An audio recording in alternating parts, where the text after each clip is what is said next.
No ano em que a Lei nº 11.340, de 2006, mais conhecida como Lei Maria da Penha, completa 18 anos de criação, a violência contra a mulher continua a ser uma grave violação dos direitos humanos no Brasil, atingindo mulheres de todas as idades, classes sociais e regiões.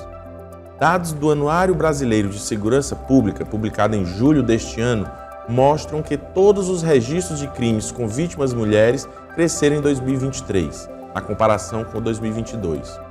Homicídio e feminicídio nas modalidades consumadas e tentadas, agressões em contexto de violência doméstica, ameaças, perseguição, stalking, violência psicológica e estupro.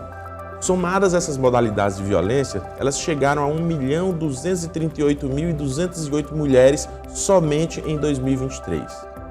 De acordo com o anuário, o número de feminicídios cresceu 1,4% em 2023 na comparação com 2022, atingindo a marca de 1.463 vítimas. Significa que, por dia, mais de 4 mulheres foram mortas. É o maior número da série histórica iniciada pelo Fórum Brasileiro de Segurança Pública em 2015, quando entrou em vigor a Lei 3104 de 2015, que prevê o feminicídio como circunstância qualificadora do crime de homicídio e inclui o feminicídio no rol dos crimes hediondos. Para falar sobre o assunto, recebemos em nossos estúdios a promotora de defesa da mulher, doutora Amparo Paz, e a professora mestra em Sociologia, Marcela Castro, e também é pesquisadora na área de gênero, violência e gênero e família. O programa Ideias em Debate está no ar.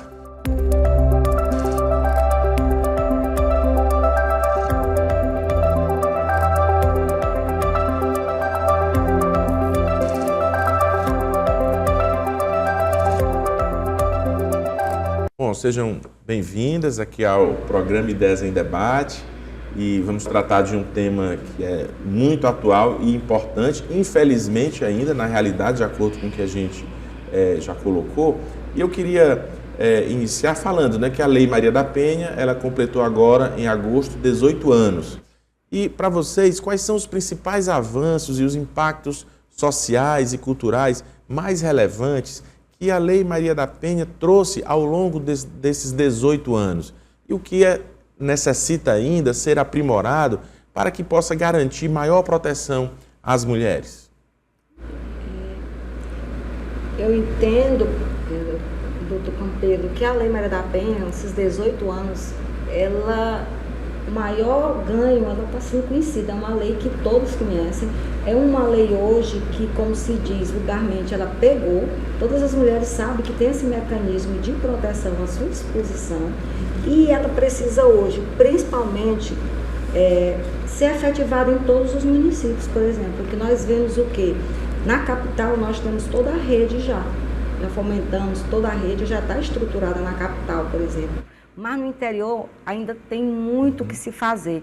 E a gente vê nesses números, inclusive, do feminicídio, que em Teresina está se mantendo estável, por vezes diminui, mas no interior está tendo um índice muito grande desse crime, porque essas mulheres não têm onde procurar ajuda, procurar um acolhimento à altura. Então eu vejo que a gente ainda tem que avançar nisso, realmente torná-la efetiva para que aquela mulher rompa, a gente diz denuncia, mas ela tem que ter um local de acolhimento, de escuta humanizada. Então isso é importante que eu vejo e que a Lei Maria da Penha já prevê. Então é a gente colocar realmente em prática todos os mecanismos que existem na Lei Maria da Penha. Por exemplo, um dado que eu estava conversando com a professora Marcela, que foi nos fornecido, que as vítimas de feminicídios, a maioria, a sua grande maioria, mais de 80%, elas não tinham procurado nem o sistema de segurança pública, nem o de justiça. Entretanto, elas tinham buscado o sistema de saúde. Então, com a notificação compulsória da saúde, já é um mecanismo para a gente evitar essas tragédias, o feminicídio. Então, é a gente fazer ainda essa interligação com o sistema de saúde também, para a gente poupar essa vida, que é um crime anunciado, e logo ele pode ser evitado. Então, o feminicídio, no caso, é isso. Então, a gente ainda tem que ainda avançar, porque é multidisciplinar, nós temos que levar em consideração a educação, a saúde, segurança pública, sistema de justiça, toda a sociedade. Professor Marcelo, o que você vê que ainda precisa ser aprimorado para que seja garantida uma maior proteção às mulheres em face da própria Lei Maria da Penha? Além da efetividade, né, da própria aplicabilidade da lei, como a doutora Amparo pontuou, é preciso também fazer com que a lei ela chegue a mais mulheres, né, principalmente as mulheres de classe popular, né. Claro que é uma das leis que são mais conhecidas do país, né, é um marco em defesa e proteção aos direitos das mulheres, a Lei Maria da Penha, porque ela traz em seu rol todo o sistema de proteção, né, traz as medidas protetivas, traz o juizado, traz toda essa estrutura que nós temos hoje, né, toda a rede de atendimento. Então, foi um marco que possibilitou todo um sistema de proteção e defesa das mulheres. Mas, não só pelo que ela é conhecida, mas ela também precisa chegar a mais mulheres. E nós sabemos também que há muita dificuldade de essas mulheres chegar a dessas instituições que compõem a rede. Por exemplo, na nossa cidade, nós ainda temos um processo muito difícil, que é de mobilidade urbana. Muitas vezes essa pessoa ela não tem como chegar numa delegacia, né? Estava até conversando com a doutora, que muitas vezes as pessoas veem apenas o espaço da delegacia, né? Como tem vários outros, tem os núcleos de apoio, tem a defensoria, tem o próprio Ministério Público, né? Tem os canais de denúncia, mas muitas vezes falta informação. Claro que cresceu muito a questão de divulgar a lei, de trabalhar essa sensibilização, mas muitas vezes tem um desconhecimento, às vezes ela não sabe que tem aquele direito. Na escola básica, fundamental, como é que essas campanhas deveriam chegar à sociedade, para que a sociedade pudesse também se conscientizar e a gente trabalhar mesmo na própria prevenção? Quanto às campanhas, elas precisam ser diárias, tem que ser o ano inteiro. Não deve ser somente no Dia da Mulher ou no aniversário da Lei Maria da Penha, tem que ser, né, porque os casos acontecem a todo instante. Então, por mais que as pessoas dizem, já estão falando de novo, já está falando, né, vocês não abusam não de falar, né, mas são necessários, né, tem que ser um ano inteiro, porque ela vai chegando a mais mulheres, elas vão tendo mais conhecimento, vão se empoderando, vão sabendo dos direitos que têm. E além das campanhas, eu também destaco a questão do incentivo financeiro das instituições. Por exemplo, a gente fala muito da celeridade, que o judiciário tem que ser rápido, né? A doutora Amparo falou um pouco do cotidiano que ela convive, mas para esses profissionais trabalharem, eles precisam ter estrutura. Sim. Né? As delegacias, além do trabalho humanizado que precisa ter, porque as mulheres chegam bastante fragilizadas, tem que ter viatura, tem que ter tudo. Claro que nos últimos anos tem feito esse incentivo em viaturas e tal. Porém, a gente tem uma equipe de profissionais bastante atuante na rede, mas muitas vezes aquele profissional quer avançar mais, mas ele não tem um recurso financeiro para chegar. Entendeu? Então, tem tudo isso, tem a campanha, não somente a educação sozinha dá conta, mas ela tem que ter toda a rede, o sistema de segurança, tem que ter a polícia militar, porque é justamente eles que estão em loco. Então, já precisa ter esse olhar diferenciado. E tem a estrutura para esses profissionais trabalhar, o CRAS, o CREA, né, para chegar nessas mulheres, porque muitas vezes nós temos a lei, temos a realidade das mulheres vivenciada, mas muitas vezes, para efetivar essa política pública, muitas vezes carece de recursos. Falta estrutura para poder dar para os profissionais trabalhar e chegar a mais mulheres, né? Então, é um pouco dessa realidade, porque a prevenção é o caminho para que a gente não tenha que chegar nesse feminicídio, né? A gente quer evitar chegar nesse ponto. Professora Marcela, como vimos, o Brasil ainda enfrenta altos índices de violência contra a mulher, mesmo com a vigência da Lei Maria da Penha e outras legislações. Como pesquisadora na área, aqui a senhora atribui a persistência dessas práticas e como a sociedade brasileira pode contribuir para a redução desses índices? Assim, a questão da violência, ela está conectada com várias dimensões, né? E além do contexto cultural, que a gente falou há pouco, ela também atravessa outras questões, entre elas uma maior socialização, uma maior questão educacional, desvincular ao formato de uma cultura mais sexista, que historicamente foi legitimada, onde os homens eram autorizados certas práticas, as mulheres não. E aí, quando as mulheres passam a quebrar certos padrões, elas passam também a receber o reflexo disso, né? Então, quando as mulheres passam a se inserir o desejo de participar da esfera pública, de votar, de trabalhar, de ter a mesma igualdade de direitos, elas também passam a receber certas formas de violência. Dentre elas, a violência simbólica, a violência institucional e a própria violência doméstica. Né? Então, todo esse cenário, ele contribui para essa legitimação, não só da cultura patriarcal, mas também como uma certa interferência das relações de poder, onde muitas vezes aquele masculino, né, muitas vezes é trazido por alguns pesquisadores como essa masculinidade tóxica, que não permite que essas mulheres também estejam nos mesmos espaços, não possibilita que essas mulheres também estejam nesses lugares. E muitas vezes, quando elas estão, elas são taxadas de alguma coisa. Então, toda vez que a mulher ela fura a bolha, rompe um paradigma, ela é taxada de louca, desequilibrada, né, que ali não é o seu lugar, né, que ela passa a ser taxada como até mesmo como masculina, né, passa a ser taxada. Então, todas essas formas de violência, ela também vai conjugar no lar, né? Então, quando a mulher ela discorda muitas vezes do companheiro, quando ela não concorda com ele com alguma coisa, ou quando ela não satisfaz algum desejo sexual, muitas vezes o companheiro passa a retribuir de uma forma violenta. E isso vai nos discursos, né, na violência verbalizada, na violência moral, passa também a tirar descredibilizá-la, né? Chamar ela de inútil, dizer o que ela faz não é interessante, né? Passa a rebaixá-la.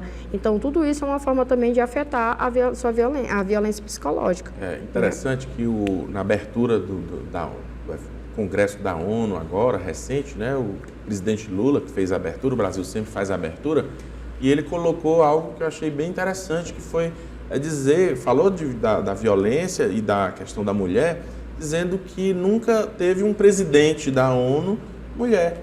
Então, a ONU, que é um espaço, né, de liberdade, um espaço de igualdade, não traz ainda, no seu contexto, um presidente que seja mulher. Então, a Europa, que também defende os direitos humanos, que vem como algo relacionado a essa defesa, não traz isso, né, dentro de um órgão tão importante que nós temos no mundo, que é a própria Organização das Nações Unidas. E aí, na semana, nós tivemos também aqui um programa que foi bem interessante, onde a gente traz as mulheres na ocupação de espaços de poder, que é isso que vocês também estão colocando aqui como algo muito importante, para que elas possam também, a partir da ocupação desses espaços de poder, não só conquistar o espaço, mas mostrar também o potencial e mostrar as possibilidades que todas têm. E eu aproveito aqui, doutor Amparo, para perguntar o seguinte: existe hoje um núcleo de promotorias, não é isso, de justiça de defesa da mulher vítima de violência. E a senhora já colocou da importância de ter os centros de referência. Então, como é que funciona o NUPEVID? Ele é um centro de referência, as vítimas de violências para as mulheres. Como é que funciona e a senhora coordena esse núcleo, não é isso? Sim, o NUPEVID, ele existe já há 12 anos, em julho completou 12 anos. São 3 promotorias que constituem o NUPEVID, 3 promotorias, a 5ª, a 10ª e a 32ª. Nós contamos com a psicóloga, temos a assistente social, a pedagoga e também uma assessora jurídica. Nós temos toda essa estrutura. E também temos o núcleo de atendimento às vítimas de crimes e atos infracionais, que é o NAVI. O NAVI, ele recebe e acolhe toda vítima de qualquer tipo de crime. Enquanto o NUPEVID é só vítima de violência doméstica e familiar, o NAVI não. Ele recebe vítima de estupro, de roubo, por exemplo. Então, a gente tem recebido muitas vítimas nesse cenário.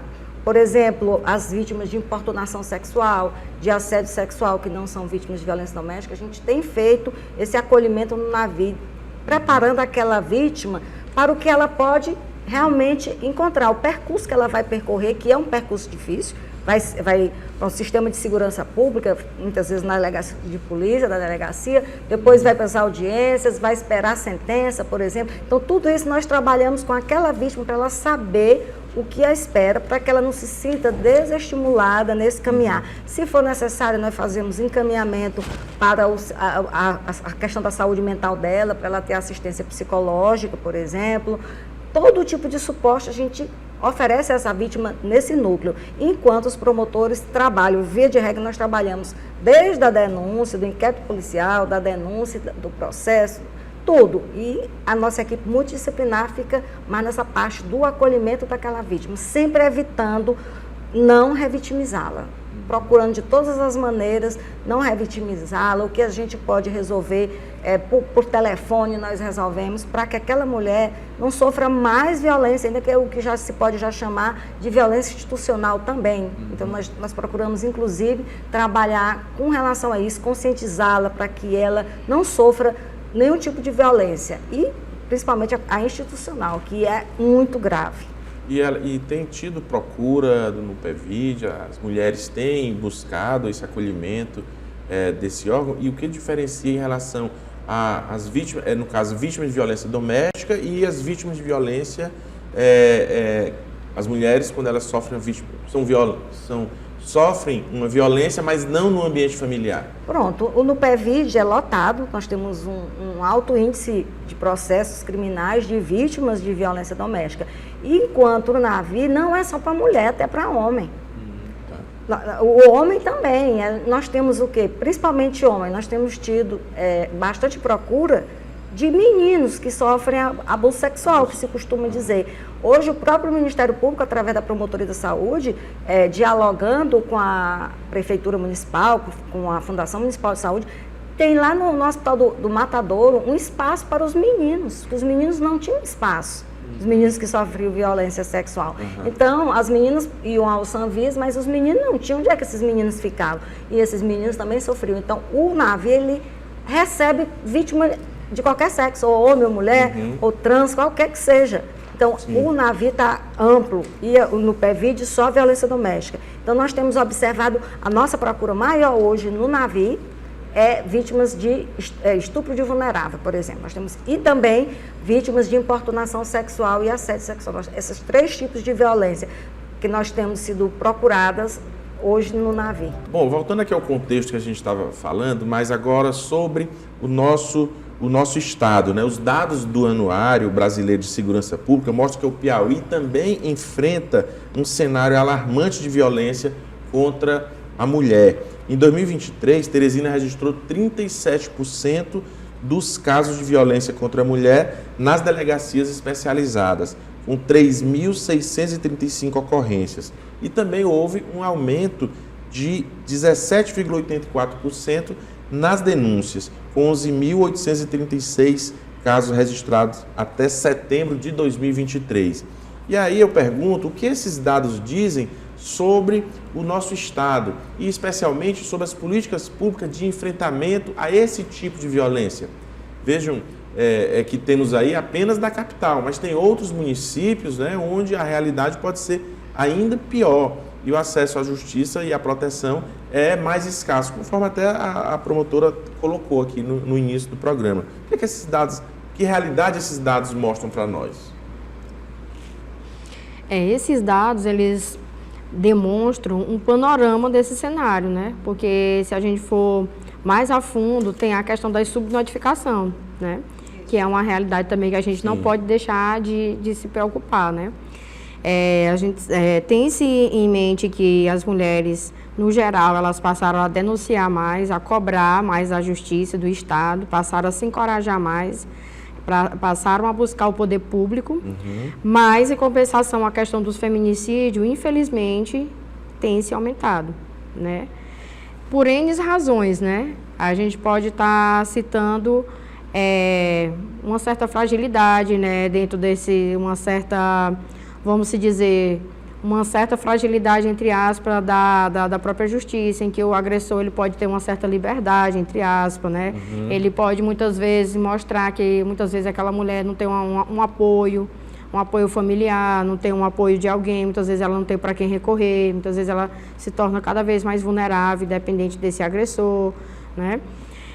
Assim, são várias circunstâncias que pode acontecer. Até sentir medo de buscar e não ter apoio, né? E sofrer mais violência ainda. Porque o agressor, muitas vezes, cada caso é um caso, né? Por exemplo, muitas vezes, quando o agressor ele é chamado ali na delegacia ou pela própria promotoria, e ele é chamado e diz que existe uma protetiva, tem agressor que já recua. Porém, tem aqueles que eles enfrentam, né? Enfrenta a polícia, né? Enfrenta, diz que vai matar, mata, porque ele se sentiu ali o seu poder ameaçado, né? Atingido. E muitas vezes ele não respeita. Então, há várias situações mesmo em voga que pode contribuir com esse feminicídio, não tem uma questão única. Graças a Deus que recentemente foi tirada de questão a questão da defesa legítima da honra, né? Porque por muito tempo isso foi pautado, né? Era uma desculpa, né? De crime. Então, muitas mulheres eram mortas e, apesar de tudo, utilizava esse discurso e muitas vezes era válido, né? Então, hoje já não se tem mais.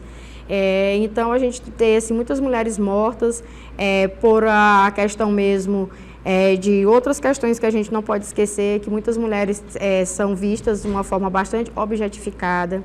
Tem a ideia de posse sobre as mulheres, né? O agressor tem a ideia de que é minha, né? Minha namorada, é minha esposa, então ele se acha muitas vezes que ele é o dono. E muitas vezes quando essa mulher começa a questionar, ele começa a querer dizer quem tem o poder maior, quem manda aqui é eu, né? E muitas vezes, né? Então, por isso que a gente precisa de um sistema coeso e um sistema forte, justamente para esse agressor entender que ele não manda na vida daquela mulher, né? Tem até um projeto que a doutora tem, que é de um projeto de atuação para os agressores, que é justamente, muitas vezes, como essa violência ela é tão naturalizada, muitas vezes o agressor faz aquilo ali, mas na mente dele, ele acha que aquilo ali é normal. Que é a mulher dele que manda, que tem que respeitar ele, que não vai sair dessa forma. Ele não está achando que está cometendo nada. Não, ele acha que aquilo ali não é um crime, que não é uma violência, né? Se na capital a gente tem uma discussão mais atenta, que está sempre na mídia, está sempre sendo discutido, ainda mais em cidades mais afastadas, onde tem uma cultura muito mais pautada naquela cultura mais ruralista, né? Onde tem a questão do homem como, vamos colocar entre macho, provedor, macho, né, que manda, né, que as esposas e, consequentemente, as filhas têm que obedecer, né, e isso ainda é muito forte, né, dentro do setor regional.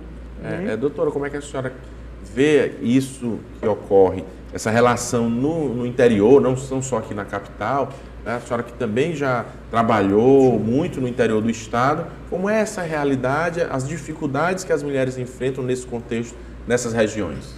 Reforçando o que a professora Marcela colocou, exatamente as dificuldades que elas têm é muito maior do que as daqui da capital. Elas enfrentam aquela cultura local, que é mais discriminatória, que ainda acha que a mulher é realmente um objeto, que aquela mulher não tem direito de fazer isso ou de fazer aquilo. Então, elas têm muito mais dificuldade. Por isso que eu gosto sempre de dizer que a gente tem que expandir para o interior todos os equipamentos, todas as políticas públicas que nós temos na capital para o interior. E você veja, quando a gente começa a atuar, a gente começa a diminuir os números.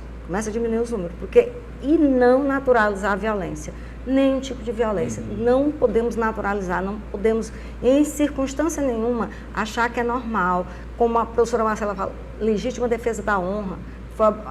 Foi necessário o Supremo intervir.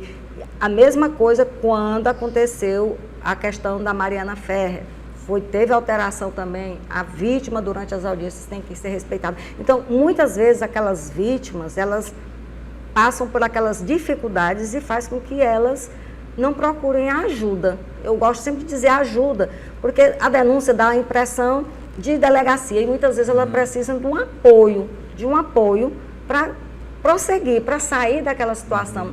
Não necessariamente, às vezes, ela quer, muitas vezes ela nem quer processar aquele agressor.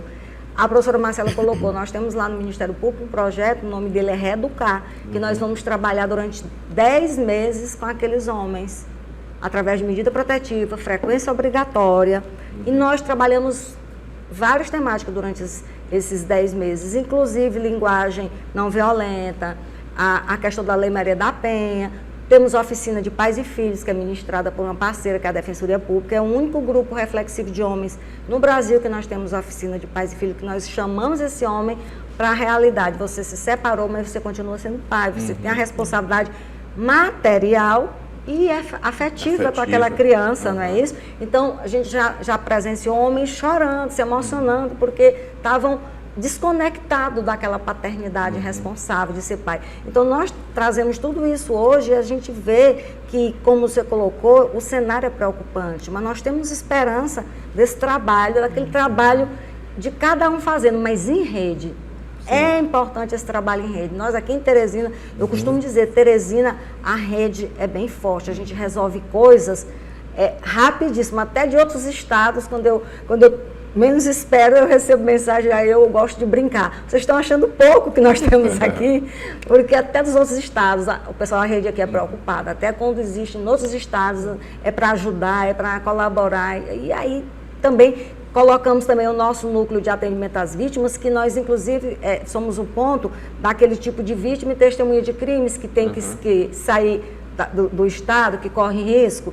Os nossos promotores enviam, fazem um relatório e a gente entra em contato e essas vítimas vão embora e mudam até de identidade. Porque tem vítimas, principalmente quando são ligadas a facções criminosas, elas correm risco de morte. Então, no navio, nós também trabalhamos com esse tipo de situação. Então, a gente trabalha com essas vítimas também, porque tem vítima que corre risco de morte, não só vítima de violência doméstica, mas vítima de outros crimes com facção envolvida, por exemplo. Às vezes envolveu em algum outro tipo de coisa com aqueles faccionados, ou então aquele homem está preso por outros motivos e vai matar mesmo, tem todos os indícios, e o ideal, o seguro, é ela mudar de estado, mudar de nome, mudar tudo, e nós trabalhamos inclusive com isso no Ministério Público também. Importante, trabalho muito bonito, esse que o Ministério Público tem feito, né? E essa relação desse trabalho em rede, ele é fundamental para que haja inclusive a conscientização de toda a sociedade.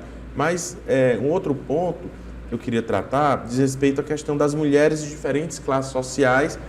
A gente viu aqui que a violência ela ocorre em todas as classes, mas tem regiões que são onde há uma maior afetação dessas mulheres, ou elas estão mais sujeitas à prática desses crimes, né, e de maneiras distintas pela violência. Que políticas públicas vocês acreditam que podem ser mais eficazes para alcançar mulheres em situação de maior vulnerabilidade, especialmente em áreas rurais e nas periferias? Olha, assim, os dados mostram que, de fato, né, as mulheres de classe popular, mulheres negras, elas estão mais em situação de vulnerabilidade. Muitas vezes elas não têm nem para quem recorrer, né? Muitas vezes não tem para quem pedir socorro e tal, e nem conhecimento da lei. Então, assim, são vários agravantes, né? São vários marcadores identitários ali que contribuem para aquela situação de vulnerabilidade. Então, como política pública, é uma política que deve ser associada a uma questão de assistência, né? Os CRAS também precisam estar bem forte para poder chegar àquela vítima, né? O sistema de assistência social em parceria com a saúde, né? O assistente social junto com o agente de saúde, porque ele anda ali pela comunidade, pela casa, ele consegue detectar, dar uma dica para a pessoa, né? Tudo tem que ser fortalecido, como a doutora Amparo falou, um trabalho em rede. A educação, a escola também é uma porta que ali o professor pode orientar, a diretora pode orientar, algum servidor, né? Principalmente em cidades menores, né? Agricultoras familiares precisam ter essa capacitação, mulheres quilombolas, ribeirinhas, indígenas, porque elas também sofrem com isso, né? E a gente sabe que um contexto global em que a gente vivencia hoje, as cidades hoje elas são permeadas, né? São cruzadas por muitas pessoas que migram aquelas regiões, então elas precisam também ser sensibilizadas, né, ao cuidado com seus corpos e com suas vidas, né? Hoje em dia não tem mais aqui esse lugar seguro, né? Principalmente nas comunidades mais tradicionais, até mesmo pela permanência e pela expansão do tráfico, né? Então, há um processo de sensibilização que precisa chegar a essas mulheres, o apoio também financeiro, porque para a mulher também que está em situação de violência, ela precisa recomeçar a sua vida. E aí vem o apoio psicológico, a questão econômica, uma capacitação econômica, né? Para ela poder ter um trabalho, uma autonomia, para poder a gente chegar nesse empoderamento. A gente não só chega no discurso, chega também na prática, né? Com a atuação, para que essa mulher possa poder recomeçar a sua história de vida. E há casos, doutora, em que a gente vê a mulher entendendo que aquela violência ela é normal e ela tem que aceitar porque é assim que as coisas funcionam mesmo, ou é assim a família, ou que aquilo é um direito do homem. Ela foi educada dessa forma. Muitas vezes ela viu dentro do próprio lar. Nós costumamos dizer, nós que trabalhamos aqui, a professora Marcela, nós tivemos a oportunidade de trabalhar com estudantes de ensino fundamental, até de ensino médio. O menino, quando é educado ali naquele lar violento, ele pode reproduzir, ser um agressor depois, e a menina vai ficar naquele papel de mulher oprimida, ela vai achar natural, porque ela foi ali educada naquele contexto, naquele lar violento. Então, a violência contra a mulher, a violência doméstica, não diz respeito só àquela família, ela atinge toda a sociedade inteira é impactada com a violência, até a questão econômica, tudo é impactado. Então, pegando o gancho da professora Marcela, a mulher também, hoje, na Casa da Mulher Brasileira, eles têm promovido cursos de capacitação para essas mulheres, para elas conseguirem um emprego, renda, porque como a violência doméstica, digamos, ela atinge todas as classes sociais, a mulher mais vulnerável economicamente, ela terá mais dificuldade de sair daquele ciclo de violência. A que tem uma condição econômica, muitas vezes ela não sai por uma dependência afetiva. A outra, muitas vezes, é a dependência econômica, é quem é que sustenta, quem é o provedor. Então, muitas vezes, ela se submete àquela situação, não é porque ela gosta de apanhar, não é porque ela gosta de ser humilhada, não é nada disso. É porque, muitas vezes, ela depende daquele pai ali, daquele homem que está ali. Aí ela fica, muitas vezes, se submete. Então, tudo isso tem que passar também como política pública. Quanto mais se estimular a questão do emprego, de renda, de capacitação para essas mulheres terem profissões, melhor ainda. Qualquer que seja, qualquer profissão, ela conseguirá sair daquele ciclo da violência. É importante também o papel na educação dos jovens, das crianças, para desde cedo já entenderem essa realidade, né, para que quando adultos não venham a praticar essas violências também. E como é que vocês veem o papel das parcerias entre o poder público, ONGs, instituições privadas no enfrentamento à violência de gênero? Olha, é essencial essas parcerias, porque o Estado tem que garantir essa segurança das mulheres, porém o Estado sozinho não consegue fazer, né? Então, quando entra toda a rede que compõe o sistema de proteção às mulheres, entra também o terceiro setor, entra a iniciativa privada, né? Por quê? Porque se eu sou uma mulher que estou em situação de violência, eu vou faltar no trabalho. Se eu faltar no meu trabalho, eu vou prejudicar lá o setor da iniciativa privada ou outro setor que está. E isso vai desencadear depois a saúde, consequentemente a Seguridade, o INSS. Então, um caso, ele já mexeu com todos os setores ali. Então, se eu tenho uma empresa e eu oriento os meus funcionários de que eles não podem fazer isso, eu já vou quebrando aquilo ali, né? Se eu sou do terceiro setor e eu, nas áreas de atuação que eu sensibilizo, eu já vou quebrando aquilo ali. O pessoal está dizendo, e um homem dá um toque para outro homem, o doutor Campelo dá um toque para outro homem, tem um impacto muito maior do que eu e a doutora Amparo. Homem falando para homem. Porque os homens, apesar de toda a questão de violência que a gente está falando, os homens são parceiros. Mesmo que ele seja errado, ele é parceiro do outro, ele não entrega o outro, né? Ele é sempre parceiro ali do outro, né? E para as mulheres criam muito esse imaginário que a mulher é inimiga da outra, que a mulher vai puxar o tapete, né? E já os homens não. Né? Por exemplo, quando tem um homem num escândalo, sempre tem um dizendo, não, peraí, vamos ver se ele realmente se foi dessa forma. Não, calma aí. Não, mas fulano não é desse jeito. Né? Até numa brincadeira, se a mulher ligar e dizer assim, não, fulano tá contigo, nem que ele não esteja, ele diz, é porque ele foi no banheiro. Aí diz, fulano, tua esposa tá te ligando, porque é uma parceria, né? A questão da própria masculinidade que se constrói dentro desse imaginário coletivo. Né, do homem ser mais parceiro, mais a ideia mesmo de ser brother, né, de ser mais parceiro. Que eles chamam. Já as mulheres foi sempre criada, dizer, uma inimiga que é puxar o tapete, né, que a gente bate muito também, dizer que juntas somos mais fortes nesse sentido de quebrar esses estigmas, né, que ao longo do tempo foram produzidos também sobre as mulheres. Como é que a senhora vê, doutora Amparo, essa questão das ONGs, desse trabalho em rede mesmo também, né, mas envolvendo a iniciativa privada e as ONGs, de um modo geral? É importantíssimo, é essencial, não se trabalha de forma isolada como uma ilha. eu dou um exemplo de parceria exitosa. Nós temos uma parceria com a iniciativa privada, com o Citricom, do Sindicato dos Trabalhadores da Construção Civil, que hoje, por sinal, teve uma homenagem de 80 anos do sindicato lá na Câmara, eu até estive lá. Então, o Citricom é uma parceria fantástica. Quando nós começamos essa parceria, os homens da construção civil estavam em primeiro lugar como agressores de violência doméstica. Hoje eles não figuram mais. Eles não conseguiram assimilar o que era. E a gente vai diretamente no canteiro de obras, 7 horas da manhã, e a gente leva nossa equipe, a gente conversa, a gente bate um papo. O nome do projeto, inclusive, é Papo na Obra. Nada com linguagem sofisticada. É uma linguagem de fácil entendimento, que eles possam saber o que você está falando. Nós já escutamos no começo, hoje não mais. Ele dizia assim, como é? Quer dizer que eu não posso bater na minha mulher, mas a mulher é minha. Isso há cerca de 10 anos, hoje não existe mais. Hoje é outra realidade. É outra, que eles já estão o quê? Conscientizados. E ela colocou muito bem da questão do impacto da violência. Vai na saúde, tem na saúde. Sim. A previdência, quando tem uma violência doméstica, a pessoa falta. O empregador está contando com aquela empregada, ela sofre a violência. O agressor vai preso, muitas vezes. Então, ocupa o sistema. Isso, todo o sistema. Então, hoje a gente tem trabalhado o quê? Em previdência, a gente tem trabalhado com a questão da previdência, o SUS, no caso, com a questão da saúde, de um modo geral.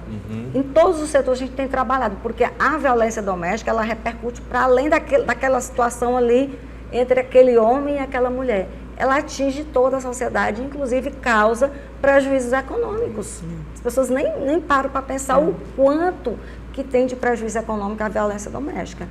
Ela impacta o SUS, não é isso? Então, as empresas, os empresários. empresários. Os empresários, o empresário vai ter o seu trabalho, conta com aquele empregado vai preso porque agrediu a mulher, ou a mulher conta com a mulher e a mulher está agredida, doente, não pode falta, não pode trabalhar, vai atrasar aquele pedido, aquela entrega, aquele negócio. Então, tudo isso é um prejuízo muito grande para o Estado, de um modo geral. Afeta todo o sistema. Todo o sistema social. Então, nós temos que estar todos juntos. Inclusive, tem uma lei nova que fala das CIPAs, que até então era só acidente do trabalho. Hoje, inclui os assédios também. E a gente tem trabalhado com a iniciativa privada, eles têm nos procurado, temos ido diretamente falar com esses trabalhadores e, inclusive, temos constatado, sabe o quê? Nessa questão do assédio no ambiente de trabalho, que tanto mulheres como homens são vítimas. Nós já tivemos homens vítimas também de assédio sexual, que a gente só pensa que é a mulher, não é isso? Então, nós temos levado isso e temos tido, assim, uma grande parceria com a iniciativa privada. Todas as empresas que promovem as suas CIPAs nos convidam, nós vamos lá falar sobre assédio moral, sobre assédio sexual, sobre violência doméstica, enfim, nós temos vendo que essa parceria é exitosa, que a sociedade, cada um vai fazendo sua parte para a gente ser esse conjunto todo. Bem, o nosso programa está chegando ao fim e eu quero passar a palavra para as nossas entrevistadas para fazer as suas considerações finais, mas já quero agradecer, parabenizar pelo trabalho de vocês, doutora Amparo, pelo excelente trabalho que está fazendo aí no Ministério Público, em todo esse contexto daquilo que foi abordado, é essencial. Então, professora Marcela também pelo seu trabalho, acho que é fundamental a gente tratar dessas questões. Então, muito obrigado pela presença aqui no Ideias em Debate e eu passo a palavra agora para as considerações finais.